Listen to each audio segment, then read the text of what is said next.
반갑습니다. 장정용 시장점검입니다. 오늘 코스피 지수 하락 마감했는데 거의 보합이고 해외 증시 약세에 비하면 굉장히 선방을 했습니다. 그리고 말씀드린 대로 제가 미리 그어 놓은 요 지점에서 어느 정도 의미 있는 모습들을 보여주고 있는데 이게 맞췄다 틀렸다 이런 부분보다 중요하다고 봤던 물론 중요하다는 것도 크게 중요하다는 건 아니지만 그런 지표들에서 어느 정도 반응이 있다는 것 자체가 기술적인 분석이 먹힌다. 이건 많은 투자자들이 어떤 특정 주체의 의도대로 움직이지 않고 표현하자면 카오스적인 어떤 그런 모습을 보여주고 있다. 그래서 나쁘지 않다라고 볼 수 있습니다. 그리고 오늘 해외 증시 또 하락할 가능성이 높지만 거기서 또 선방을 할 거고 이렇게 상대적 선방을 누적하다가 미국 금리 인상 이후에 본격적인 이제 베어 마켓 랠리를 기대를 할 수 있는데 요런 그림이 이제 적용되는 그 배경에는 말씀드린 것처럼 큰 틀에서 거품이 빠지고 가치주들이 부각이 되고 있다.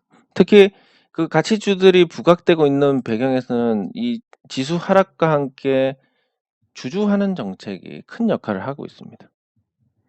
메리츠 화재 같은 경우는 자사주 매입을 또 결정을 했고 그리고 기업들이 이익을 크게 낸 만큼 또 배당을 늘리고 있고 이런 부분과 함께 원화 약세에 대한 어떤 환율 정책의 전향적인 변화 요런 다양한 요인들이 지금 시장에 녹아들고 있는데 그 녹아드는 재료를 보면 대체로 다 부정적인 겁니다. 부정적인 걸 지수가 버티면서 소화를 하고 있다. 이건 요 불확실성이 해소가 되면 이제 오를 일만 남았다라는 거라서 나쁘게 해석할 부분이 아닙니다. 네, 그리고 코스닥으로 가서 코스닥 지수도 반등에 성공했습니다. 바닥권에서 코스피하고 특별히 다른 흐름은 아닌데 변동성이 조금 크다 이런 정도고 그리고 시가총액 상위 종목들은 무너질 듯 무너질 듯 하면서도 안 무너집니다. 근데 이거는 정확히 아셔야 될 게 한 번에 무너지는 경우는 없습니다. 한 번에 무너진다라고 한다면 늘 그렇지만 요런 패턴을 그리게 됩니다. 한 번에 무너지면 바로 하한가를 가는 게 주식시장의 생리입니다. 그래서 그런 얘기를 들어보셨을지 모르겠는데 개떡 같은 종목들이 올라갈 때는 찰떡같이 잘 올라간다 하고 무너질 때 보면 한 번씩 상한가 같은 거 가서 미련을 못 버리게 합니다. 이런 종목들이. 요렇게 내려옵니다. 그래서 지금 거품이 많이 낀 셀트리온 헬스케어를 비롯한 시가총액 상위 종목들은 이런 어떤 하락 흐름을 가져올 가능성이 높다. 한 방에 무너지는 게 아니라 반등을 세게 한번 했다가 역시 근데 또 무너졌다. 그런데 요때는 못 견디는 심리인데 이 자리에서는 세게 반등 나오고 이거보다 더 빠져도 이제 여기서 이쯤 돼야 못 견딥니다. 이런 걸 몇 번 반복하다 보면 가랑비 옷 젖듯이 이제 손실이 아주 커지게 되는데 이런 부분들이 코스닥 지수에 어떤 영향을 주느냐 부정적인 영향을 줄 수밖에 없습니다. 시가총액 규모가 큰 종목들이 밀리니까. 그렇지만 건전성은 점점 좋아지고 있다. 코스닥 지수가 400을 가더라도 그 거품주를 보유만 하지 않는다면 오히려 투자 심리 개선에 따라서 좋은 그런 흐름을 기대할 수 있다라고 말씀을 드릴 수가 있겠습니다. 네, 그리고 댓글 확인하도록 하겠습니다. 요즘 이제 제 즐거움인데 이 유튜브를 하는 게 뭐 요거 좋아요 비율이 굉장히 높아졌고 거의 99점 싫어요 하나밖에 안 찍히는 것 같습니다. 그리고 조회수도 점점 이제 전성기 수준. 제가 전성기 한창 때는 시장이 한창 좋을 때 조회수가 한 2,000번 정도 됐는데 거의 이제 회복하는 분위기입니다. 그래서 제 나름대로 이제 재미를 느끼고 있는데 여러분들께서도 주식시장이 좋아서 빨리 재미를 느끼셨으면 좋겠습니다. 어 요걸 보니까 그 생각이 납니다. 그 스승님 이름을 외면 물 위를 건널 수 있습니다. 그래서 그 스승이란 사람이 자기 이름만 외에도 물 위를 이렇게 건너는 제자가 있는데 자기는 오죽하겠냐 싶어 가지고 물 위를 걷다 빠져 죽었다는 그런 이야기가 생각나는데 아마 그런 제가 그런 존재인 것 같습니다. 저는 진짜 아무것도 아닌데 어쨌든 뭐 제가 그런 존재는 아니지만 예, 그렇게 해서 마음을 다스리는 부분이 또 투자에 도움이 된다면 예, 좋은 일이지 않을까 싶습니다. 아, 예, 감사합니다. 근데 제가 식견이 부족하다 보니까 저는 뭐 오직 그 주식 투자자의 관점에서 보고 그렇기 때문에 뭐 잘못 보는 경우도 있을 수 있고 그리고 아주 수준 낮게 보는 경우도 있을 겁니다. 그런 부분들을 감안을 하셔서 예, 비판적으로 받아주시면 예, 문제가 없을 것 같습니다.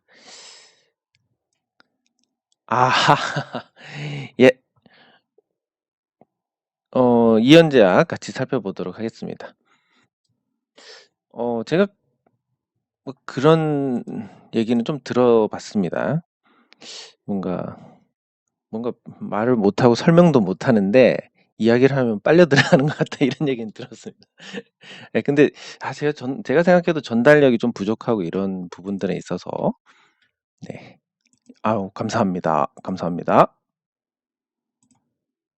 아, 감사합니다. 근데 이게 참 이렇게 말씀해 주시니까 다행인데 저는 제가 제 거 들어보면 제 거 못 듣습니다. 목소리도 목소리는 뭔가 별로인 것 같고 그 가끔 이 섞여 있는 이 사투리의 어떤 뭐 제가 생각했을 때 약간 저품질의 느낌? 네.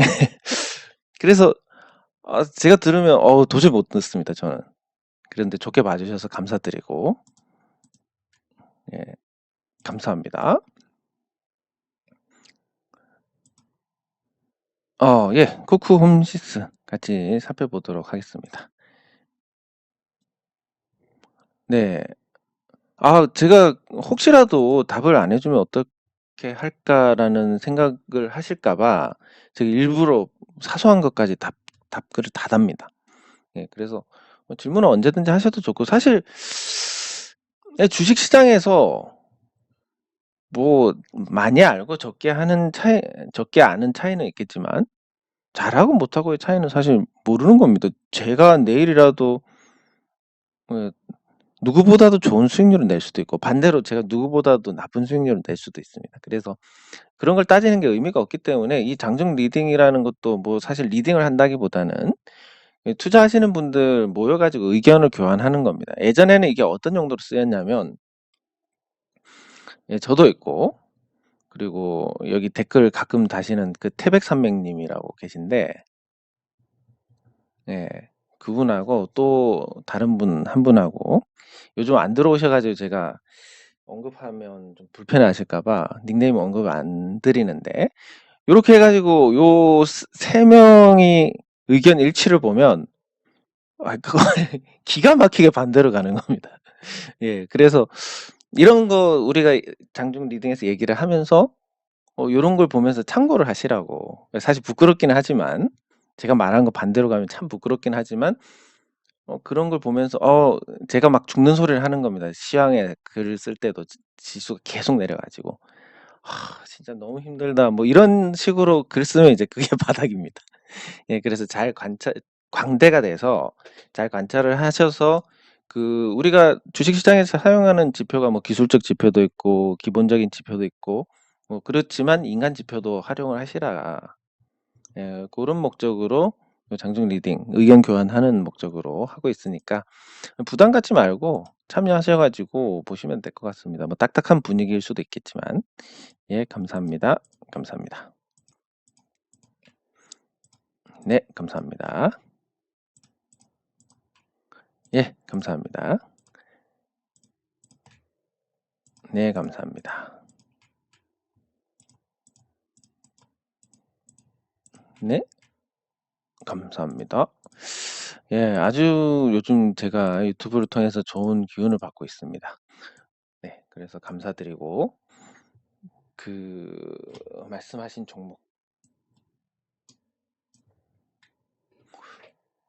종목이 이연제약 같이 살펴보도록 하겠습니다.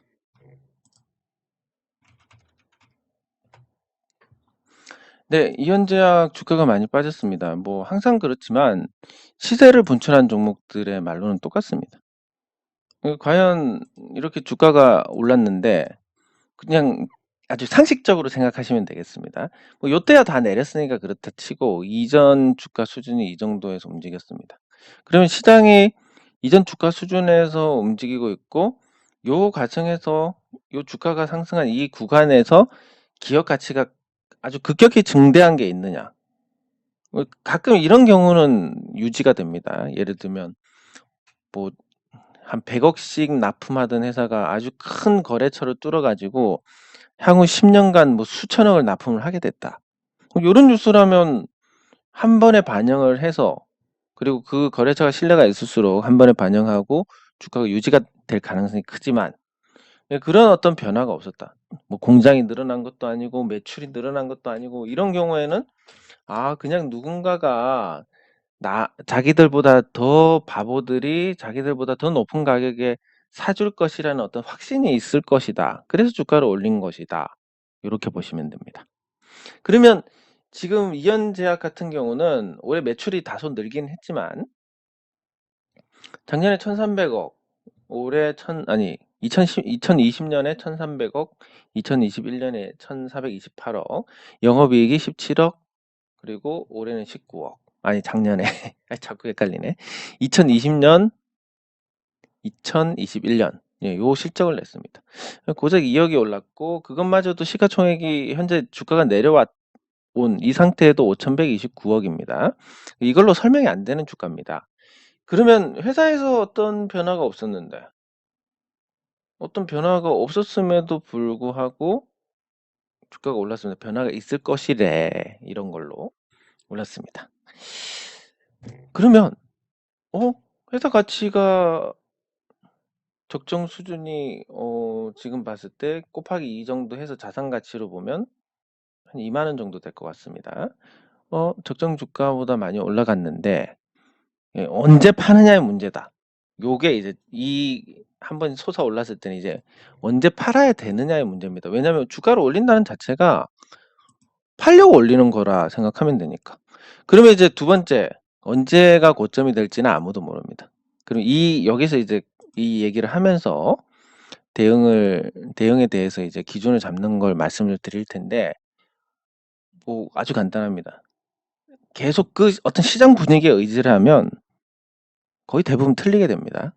왜냐하면 오르면 더 오를 것 같고 내리면 더 내릴 것 같으니까. 왜냐하면 우리의 뇌는 결국은 패턴 인식이기 때문에 올라가면 이 패턴에 맞춰 가지고 계속 올랐기 때문에 우리 뇌는 오른다라는 결론을 내려버립니다. 이걸 극복하기가 굉장히 어렵습니다. 아주 많은 경험이 있다면 이런 느낌이 들 때는 주식이 빠지더라. 또 그리고 내릴 때 이거 완벽하게 내릴 것 같다. 이런 느낌이 들 때는 또 반등을 하더라. 이거 경험적으로 겪더라도 실제 대응을 하기까지는 너무나 어렵습니다. 왜냐하면 우리 본능을 거스르는 거기 때문에. 그래서 어떤 시장 상황 보고 주가 변동 보고 결정해야지 거의 대부분 좋은 대응을 하지 못합니다. 그럴 때는 어떻게 하시면 되냐면 여기 뭐 21선이 있으면 이렇게 나 잘 모르겠고 21선 이탈하면 정리할래. 그러면 여기서라도 팔 수 있게 됩니다. 여기서 판다는 건 너무너무 욕심이고 여기서 팔 수 있습니다.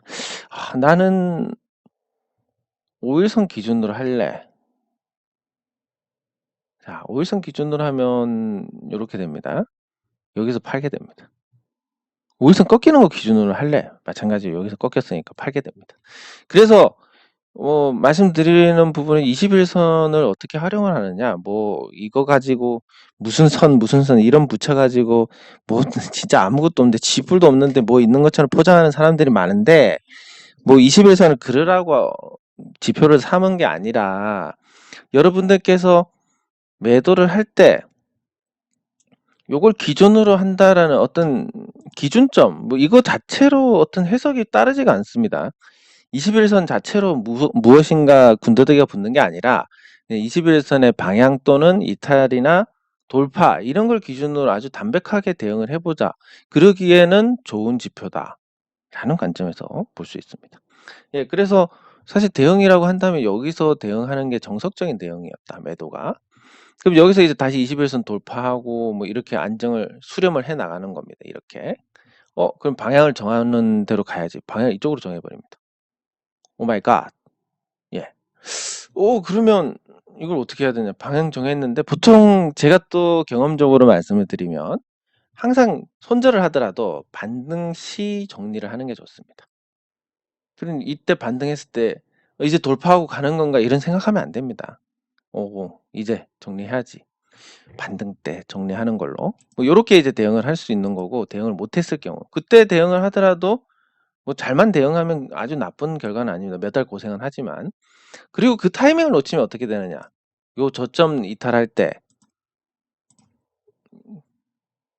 욕심이 많다 보면 자리를 놓치면 이제 이 저점 이탈할 때 정리를 해야 됩니다. 왜냐하면 고점이 이렇게 계속 낮아지고 있고 저점이 낮아지는 건 추세가 이미 하락으로 방향을 잡았다는 거니까. 이걸 인정을 하고 들어가야 그나마 끔찍한 일을 피할 수가 있는데 그게 안 됩니다, 대부분.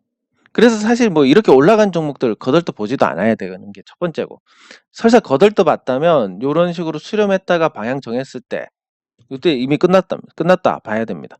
그리고 반등하고 다시 저점 깼을 때 이게 진짜 끝났습니다. 이런 부분들을 알고 대응을 하시면 조금 나은데, 그래도 좀 올라오겠지 뭐 등등. 그리고 가끔씩 이렇게 반응을 주면서 막 손을 못 놓게 합니다. 예. 이런 게 가끔 이렇게 급등이 나오는 종목들이 나쁘다라고 하는 게 바로 그런 이유입니다. 그렇게 해서 흘러내리다가 여기까지 오는데, 그럼 여기서도 똑같습니다. 또 저점 깨면 또 똑같은 해석이 가야 되고, 아직까지 저평가가 아니고 주가가 오를 만한 요인이 없고, 그나마 희망을 걸어볼 수 있는 게 매수 거래량만 있고 매도 거래량이 없다. 이건 뭐 해석을 하자면 이렇습니다. 주가를 올리려는 쪽에서 작전에 실패했다. 이 작전 실패는 통계적으로 한 10번에 한 번 정도 있습니다. 예, 그래서 작전에 실패했다. 그러면 얘네들이 작전에 성공하려고 할까? 보통 그렇게 못합니다. 왜냐하면 어떤 작은 구조가 이렇게 됩니다. 보통 작업을 한다라고 하면 사채를 씁니다. 요 사채 이자가 요즘 같은 경우는 한 80% 연? 연 80%짜리 자금을 끌어와가지고 요 작업들을 했는데, 주가를 올리는 작업을 했는데 실패하고 시간을 이만큼 끌어버렸습니다. 끄면 끌수록 손실이 가중이 됩니다. 뭐 팔고 사채라도 갚아야 되는데, 그럼 돈 다 날리는 거고, 그걸 팔아서 현금화하면 주가가 또 어떻게 되겠습니까? 더 내려야 되고. 그래서 뭐 일단 그런 주가를 움직이는 관점에서 본다면 희망이 안 보이는, 다만 몇 달 동안 계속 이렇게 조용히 흘러내렸으니까 아까처럼 희망 고문하는 이런 형태의 반등은 한 번씩 있을 수 있겠다. 그래서 정리를 하신다면 이런 반등이 한 번 나올 때 정리를 하시는 게 좋다. 그리고 이 종목 다시 시세를 낼 수도 있지 않을까라고 생각을 하시면, 여기서 뭐 가끔 이런 쌍봉을 만드는 경우가 있기는 합니다. 이런 식으로. 근데 거의 없고, 그럼 여기서 이제 기간 조정 받고 나중에 한다 그러면 적어도 주기가 2년입니다. 한 2년 올랐으니까 또 빠지고 기간 조정 받고, 그래서 그냥 갖고 가신다라고 하면 적어도 한 2, 3년 후에나 기약을 할 수 있는 그런 상태니까, 몰라, 난 손절 도저히 못 하겠으니까 2, 3년 기다릴까? 이 돈 없어도 되니까 그냥 망할 회사는 아닌 건 맞습니다. 이현제약이 그래도 순자산이 2,400억이나 있으니까 망할 회사는 아니고, 그래도 미미하나마 흑자가 나니까. 그러면 그냥 난 2, 3년 기다려보고 없는 셈 쳐야 되겠다. 이렇게 하시면 또 그냥 포기하고 가져가시면 됩니다. 비중도 작고 하면. 근데 비중이 많다, 그리고 당장 쓸 돈이다 이러면 어쩔 수 없습니다. 반등할 때 정리하시는 게 맞습니다. 쿠쿠홈시스. 네, 쿠쿠홈시스.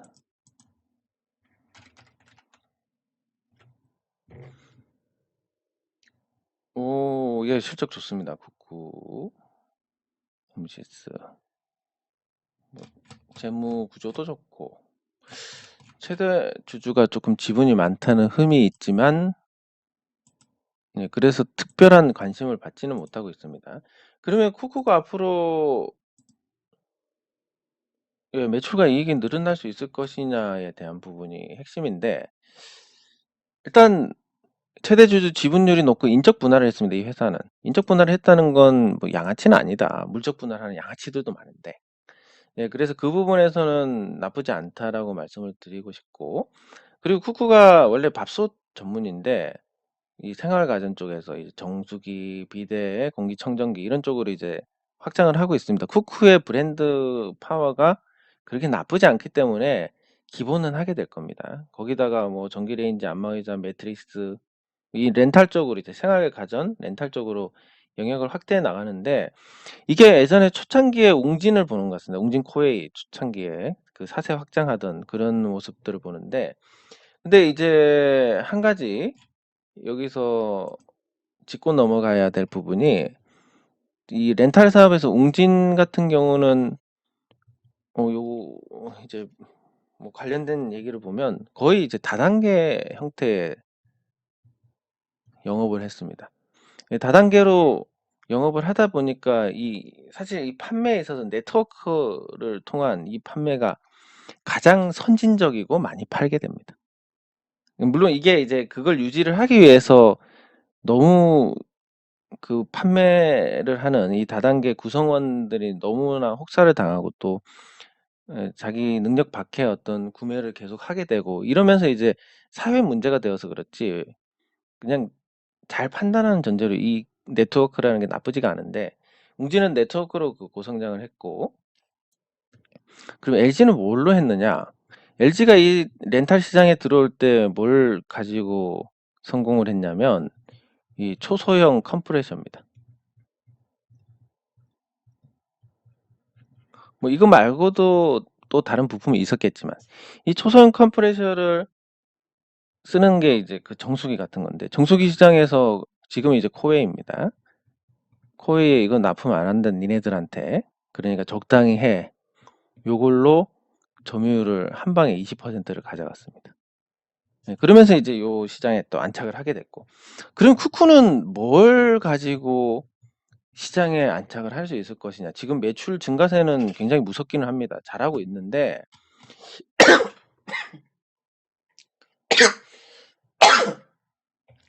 아유 죄송합니다.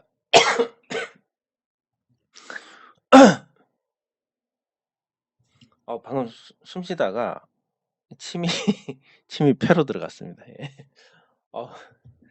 어, 그 그래서 쿠쿠는 지금 이런 부분에서 어떤 네트워크와 같은 조직이 있는 것도 아니고 아주 핵심 부품으로 갑질을 할 수 있는 것도 아니고, 그러면 이제 이 제품 경쟁력만으로 해야 되는데, 제품 경쟁력이 과연 계속 앞으로 성장할 만큼의 어떤 그 가치를 지닐 수 있을까에 대한 부분에서는 글쎄 다소 좀 제가 모르는 뭔가가 있을지 모르겠지만, 현재 제가 알고 있는 부분으로는 조금 힘들지 않나. 그러면 이건 큰 틀에서 박스권으로 보고 35,000원과 한 45,000원 정도 박스권으로 보고 이제 대응을 하시는 게 맞을 것 같고, 지금 이제 박스권 하단까지 왔으니까 뭐 저가 매수 성격의 매수를 하시고, 또 박스권 하단으로 생각하시는 생각하는 게 아니라 제가 보는 한 45,000원 정도 정리하시고, 뭐 요런 대응이 적절하지 않을까 싶습니다. 예, 장기적으로 가져가야 될 만한 그런 제가 모르는 어떤 경쟁력이 있다면 말씀을 주시면 좋겠고, 일단 현재 주어진 부분에서는 조금 어려운 부분이 크지 않나 이렇게 생각이 됩니다. 나쁘다는 건 아니고 뭔가 임팩트 있게 시장에서 안착을 하기는 조금 어렵지 않나. 그러니까 주가 상승을 야기할 만큼 고성장을 하기는 어렵지 않나 이런 뜻입니다. 네, 그리고 종목 메리츠 화재 보도록 하겠습니다.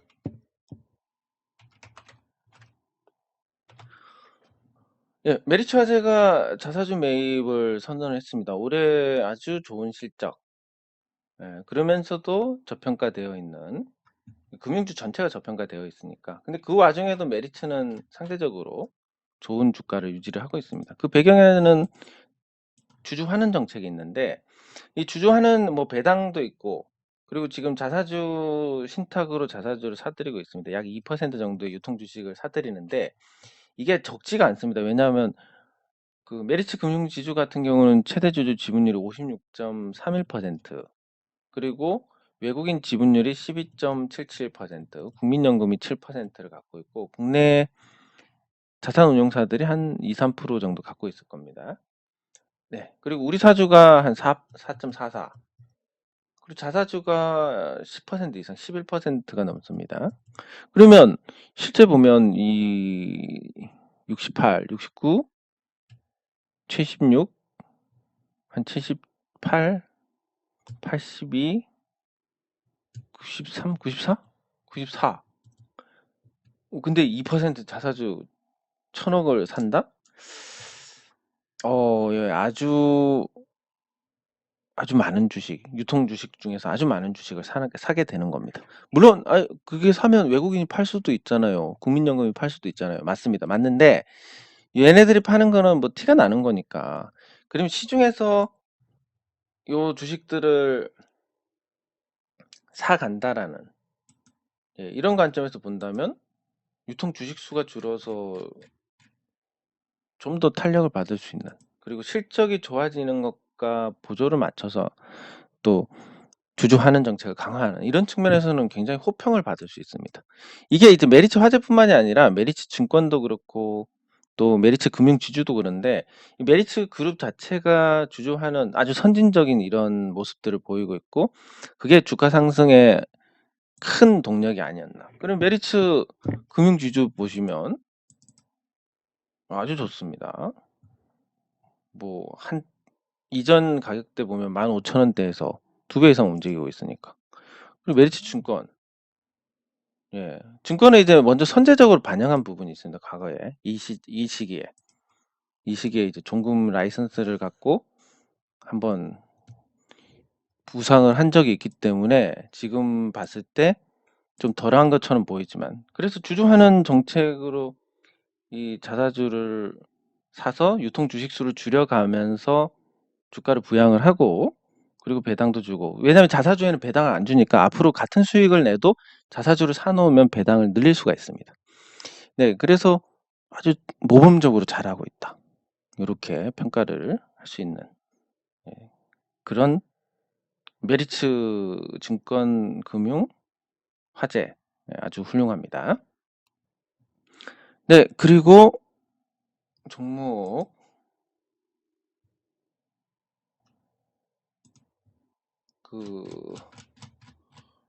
제가 생각해 둔 게 있는데 갑자기 생각이 안 나네. 이거 꼭 말씀드려야 되겠다 생각한 게 있는데, 이거 뭐요? 갑자기 생각이 안 납니다. 제가 요거는 꼭 말씀드려야지 했는데, 예, 죄송하지만, 그러면 NC소프트로 가겠습니다. 일단 제가 종목을 까면 징크스가 있습니다. 잘 안 내려간 징크스가 있습니다. 그래서 NC소프트를 살펴보면 이미 추세는 꺾이고 하락으로 완전히 방향을 잡았습니다. 예, 방향은 하락으로 완전히 잡았고, 그리고 어느 시점이 되면 이제 저는 이제 그런 부분들을 굉장히 좀 싫어하는 편인데, 누군가에게 월 얼마를 내야 되는 입장이다. 이거를 10년, 20년 이렇게 납부를 해야 된다. 굉장히 어떻게 보면 부담스러울 수밖에 없는 겁니다. 예, 그게 지금 NC소프트의 수익 기반이 그겁니다. 대부분 이제 리니지나 이런 쪽에서 나오고 있고, 그게 점점 이제 이게 악순환이 되고 있습니다. 다른 게임들이 실패를 하니까 리니지에서 더 많이 빨아먹기 위한 어떤 정책들이 나오고, 이 정책들 때문에 리니지 유저들이 떠나가고,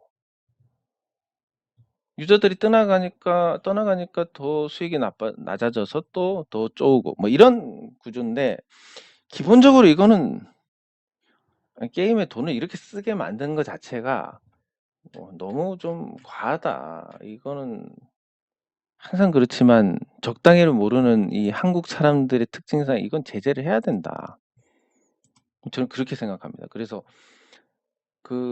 이제 어느 정도 한계치에 왔고, 그 부분이 이제 실적으로 드러나는데 이 NC소프트의 실적을 보면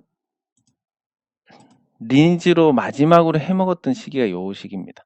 매출이 한 7천억 정도 뛰고 영업이익도 많이 뛰었는데 이제 약발이 끝났습니다. 약발이 끝나고 앞으로는 이 실적도 유지를 하기가 힘들 거고, 그렇다고 신작 게임을 내놓지 않으면 이제 게임사로서의 명맥이 끝나는 거고, 그러니까 신작 게임 내놓으면 내놓는 족족 망할 거고, 왜냐면 모바일 게임의 주기도 너무 짧고 이 트렌드를 쫓아가기도 어렵고, 그리고 뭐 과금 체계를 보면 중국 게임보다도 못한, 그런 평가를 받는 경우도 많습니다. 그러면 실적도 떨어지고 그랬을 때 NC소프트가 지금의 평가를 받을 만한 근거가 있느냐? 지금 NC소프트에 대한 평가는 후하게 평가를 해서 자산 가치 한 3조 원대, 그리고 실적 가치로 보면 한 4조 원대. 그러면 여기서 이제 게임 산업이라는 어떤 특수성, 큰 자산이 없어도 된다. 곱하기 하면 8조 원대.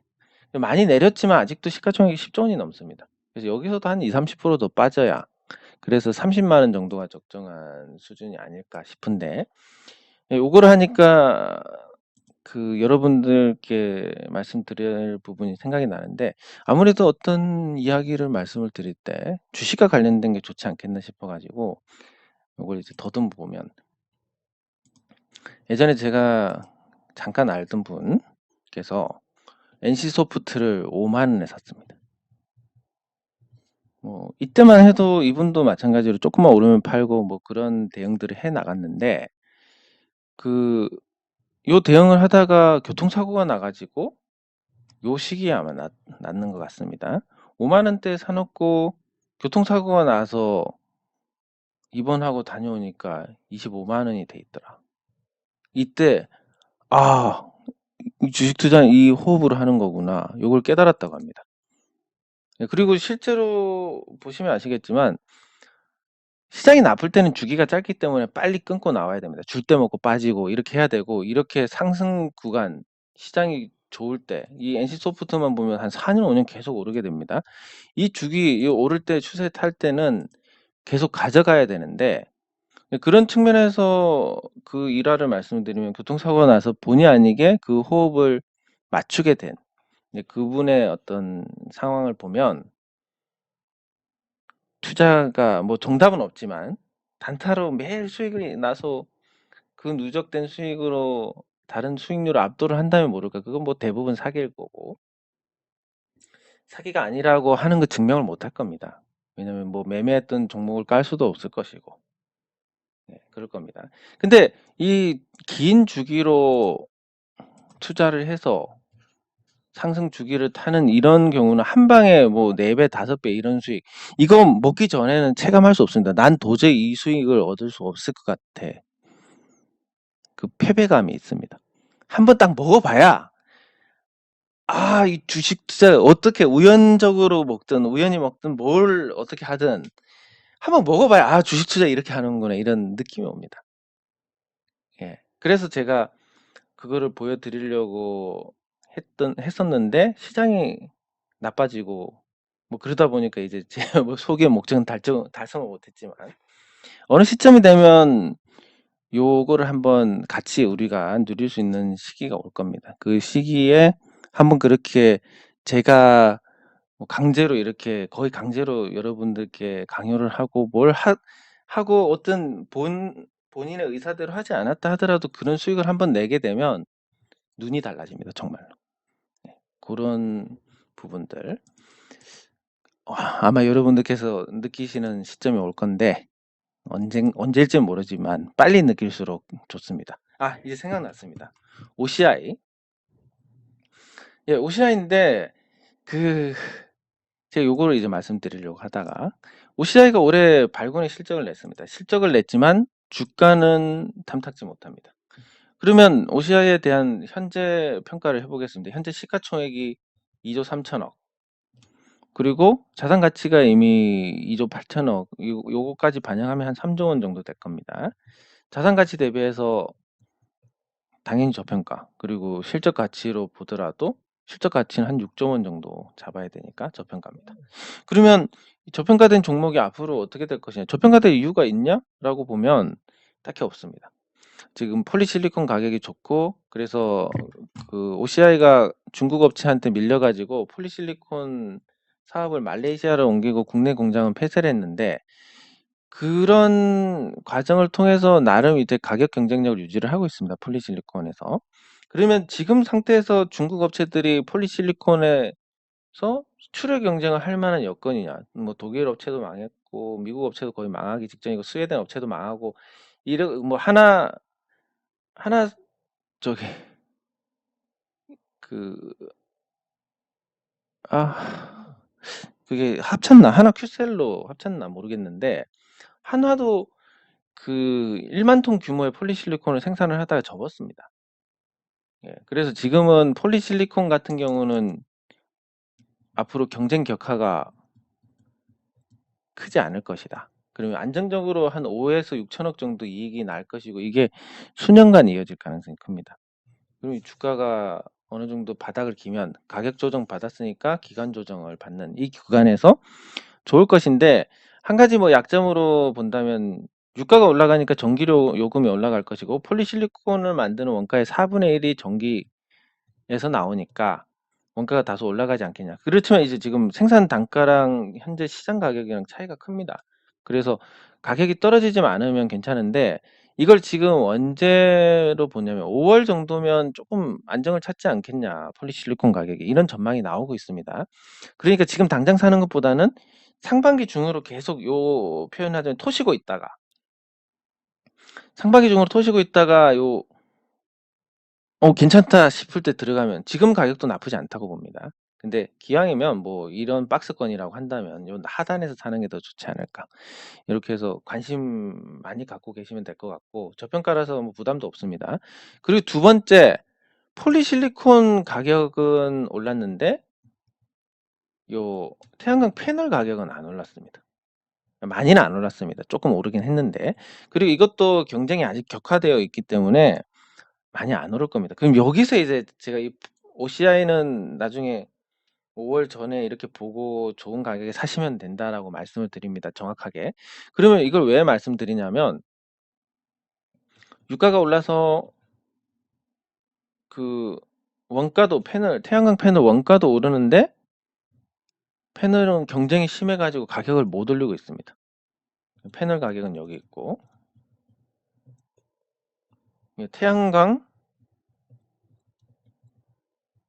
발전 수익은 많이 올라갑니다. 그러면 이게 언제까지 지속이 될지는 모르겠습니다. 어느 업체가 망해가지고 패널 가격이 여기에 맞춰질 수도 있고 이게 어느 정도 맞춰지면 이제 사업 기회라는 게 없어집니다. 저는 그래서 올해 한 해가 태양광의 아주 적기다. 왜냐면 이제 만약에 대통령 선거를 통해서 바뀐다 하더라도 올해 계획을 잡아놓은 장기 구매 계약이라든지 이런 게 바뀌지 않기 때문에 올해까지는 올해 이런 갭이 있고 요걸 해서 장기 계약을 따 놓으면 안정적인 수익을 얻을 수 있을 것이고 그게 아주 원가 대비해서 좋은 기회다. 그리고 OCI 같은 경우도 이게 반영이 된다라고 하면 수요는 계속 있을 겁니다. 폴리실리콘에 대한 수요가 있을 것이고 중국산 패널에 대한 관세가 붙었기 때문에 말레이시아에서 미국 쪽으로 가는 물량도 안정적으로 유지가 될 것이고 그러면 그 관세가 유지되는 한 2년 정도는 계속 실적이 괜찮을 거고 그 2년 동안 지금처럼만 벌면 아주 안정을 찾게 될 겁니다. 예, 그렇게 봤을 때 긴 안목으로 투자를 할 만한 괜찮은 종목이다. 그리고 저는 이것과 별개로 우리 이 태양광 사업에 조금 여러분들과 같이 할 수 있는 방법들을 찾아서 제가 아마 내일은 제가 기업 탐방할 게 하나 있고 그래서 수요일쯤에 제가 영상을 올려드릴 겁니다. 아마 내용을 보시면 아주 훌쩍 진짜 하고 싶다 이런 생각이 드실 텐데 아무튼 그렇게 같이 해서 그렇다고 뭐 차등으로 출자하는 것도 아니고 여러분하고 저하고 똑같은 금액을 출자를 하고 저는 일만 하고 예, 그리고 굳이 뭐 제가 생각했을 때는 이 보수를 책정을 하지 않아도 될 것 같은데 만약에 제 보수를 책정한다 하더라도 합리적인 수준 뭐 저는 뭐 한 달에 한 300-400 이면 될 것 같고, 그게 이제 전체 규모에서 크지는 않을 거니까. 그런 비용 구조로 가서 요 태양광 사업으로 안정적인 수익을 만들어 놓고, 그리고 나서 이 자원 리사이클링 사업에 같이 한다면 굉장히 좋은 구조가 나오지 않을까. 이거를 하다 보니까 OCI가 좋은 타이밍이네. 감사하게도 이 주가가 조정을 많이 받아서 싸게 살 수 있는 기회가 왔다. 뭐 이 작년 같은 경우야 폴리실리콘 가격이 오르지도 않았고, 이때야 오르지도 않았고, 코로나 때문에 내린 거니까 실제로 이거 보면 지금 폴리실리콘 가격 오른 거에 대해서 반영이 거의 안 돼 있는 가격입니다. 그렇다고 또 지금 사야 되느냐? 그것도 아닌 게, 여기 올라갔다 떨어졌기 때문에 요 매물 생각하면 기간 조정 충분히 받고 다시 올라가야 됩니다. 예, 그래서 지금 당장 아니고 관심을 가지고 보시면서 한 5월 정도에 패널 가격이 안정이 될 거라는 전망이 나오고 있으니까, 그때 되면 폴리실리콘 가격도 조금 꺾이지 않을까. 거기에 맞춰서 주가가 더 조정을 받는다면 좋은 가격에 담으시면 괜찮을 것 같다. 이렇게 말씀을 드릴 수 있습니다. 네, 장 종료 시장 점검은 여기서 마치도록 하겠습니다. 수고하셨습니다.